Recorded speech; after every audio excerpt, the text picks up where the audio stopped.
Deserted, the local economy is suffering as many popular tourist hotspots in San Francisco remain closed during the pandemic. KPIX5's Joe Vasquez explains it could take years for tourism to return to normal.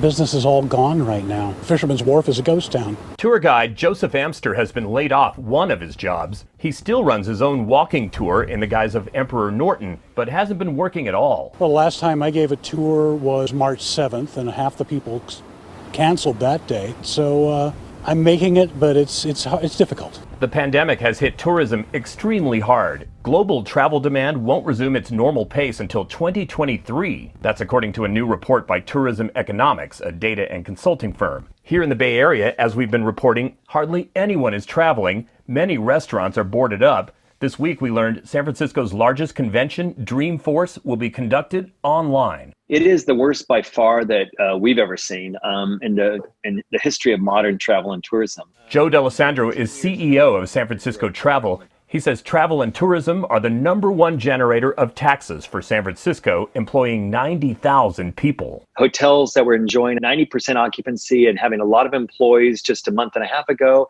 are closed or experiencing just less than 10% occupancy today. 64% of all of our tourism spending in San Francisco were from visitors from around the world, and that has virtually stopped.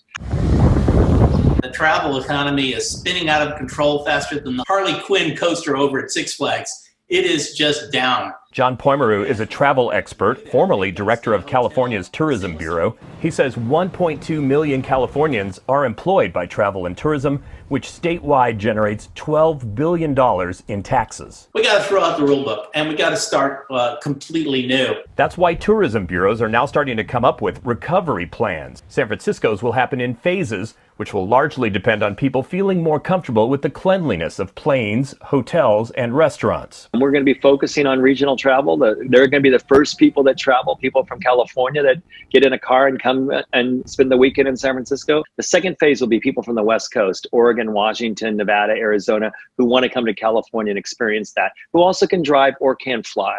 The next phase is going to be long haul North America, whether they're coming from the East Coast. New York is our biggest market. And then finally, international will be back. And international is going to take a little bit more time. We have to make sure that we have the air service back into San Francisco International Airport that we had before. But slowly, we're going to see it come back. In San Francisco, Joe Vasquez, KPIX 5.